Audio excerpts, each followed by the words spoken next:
वर्धा ते गोवा या दरम्यान होणाऱ्या शक्तीपीठ महामार्गासाठी भूसंपादनाच्या प्रक्रियेला राज्य मंत्रिमंडळाच्या बैठकीमध्ये मंजुरी देण्यात आली आहे। मात्र काही मंत्र्यांनी या निर्णयाला विरोध दर्शवल्यामुळे कॅबिनेटमध्ये आज नाराजी नाट्य सुद्धा बघायला मिळालं।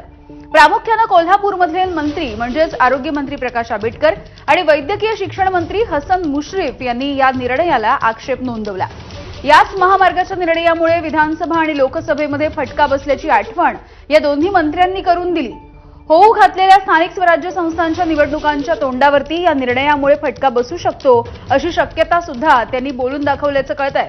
मात्र महायुतीचा ड्रीम प्रोजेक्ट असलेल्या शक्तीपीठ महामार्गासाठी भूसंपादन सुरू करण्याच्या निर्णयावरती सरकार ठाम आहे। दरम्यान महामार्गाला विरोध करणाऱ्या लोकांशी संवाद साधा अशा सूचना मुख्यमंत्र्यांनी सर्व मंत्र्यांना केलेल्या आहेत।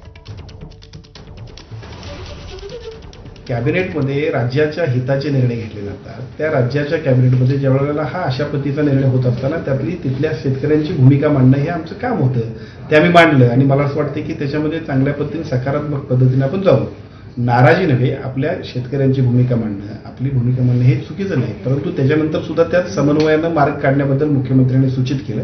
त्याचा उपयोग निश्चितपणे होईल। 3-4 पर्याय तपासून त्यामध्ये लोकांची बोलून लोकांचा कन्सेंट घेऊन यामध्ये हा शक्तीपीठ जो आहे हा शक्तीपीठ महामार्ग पुढे जाईल।